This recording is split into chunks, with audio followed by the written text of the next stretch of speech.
Ex-Pentagon official Rubin roasts Pakistan. Pakistan ran like a scared dog with tail between its legs. Pakistan lost very badly to India, claims Rubin. Pakistan went running to try to achieve a ceasefire, like a scared dog with its tail between its legs.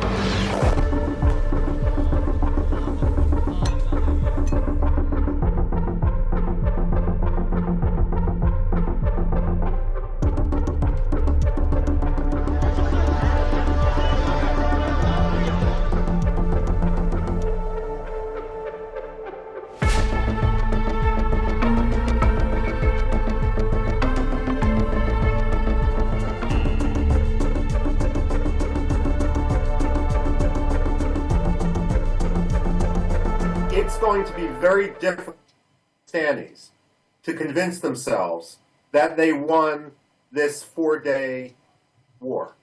The reason is India was able to, with precision, decimate the terror headquarters and training camps. When Pakistan responded, India was able to blunt their response. And then when Pakistan continued to try to retaliate, India was able to put their airfields out of commission. Pakistan went running to try to achieve a ceasefire, like a scared dog with its tail between its legs. And the fact of the matter is, there is absolutely no spin that the Pakistani military can put on what occurred to shield themselves from the full reality of the fact that they not only lost, but they lost very, very badly. The question now, however, is what Pakistan will do next. Clearly, there's a problem within the Pakistani military, both because it's a cancer on Pakistani society and because, as a military, it's incompetent. And so, is Asim Munir going to keep his job? Is the ego of Pakistani generals going to trump the future strength and well-being of all of Pakistani society? Basically, Pakistan needs to clean house, but it's an open question whether they are too far gone to do that.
There are two elements to the U.S. reaction that we need to differentiate.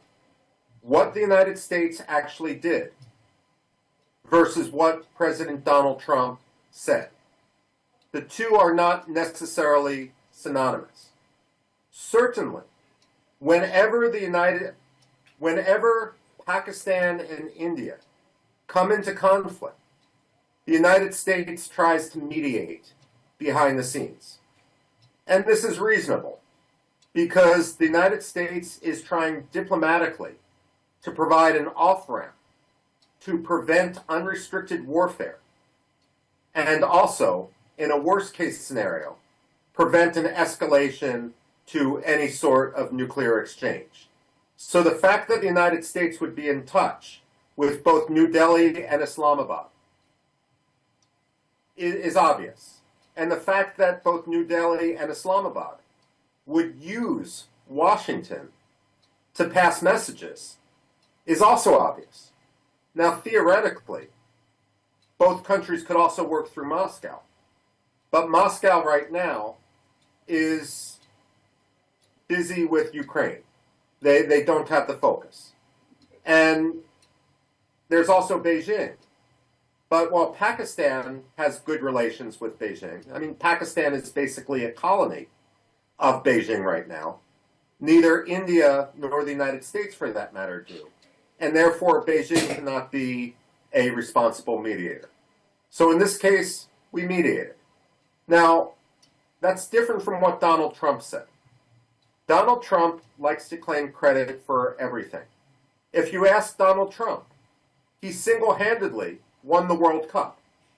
He invented the internet. He cured cancer. The fact of the matter is, Indians should be more like Americans in this regard and not take Donald Trump literally. The man is a braggart and a blowhard.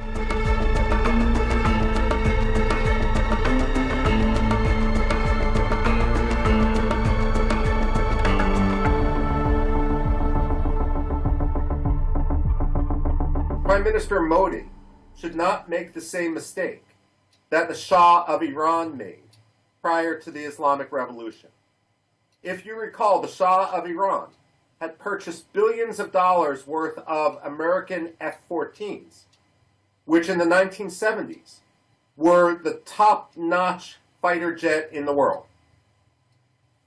And then, when the Islamic Revolution happened, of course, we didn't provide the F-14s to the Islamic Republic of Iran.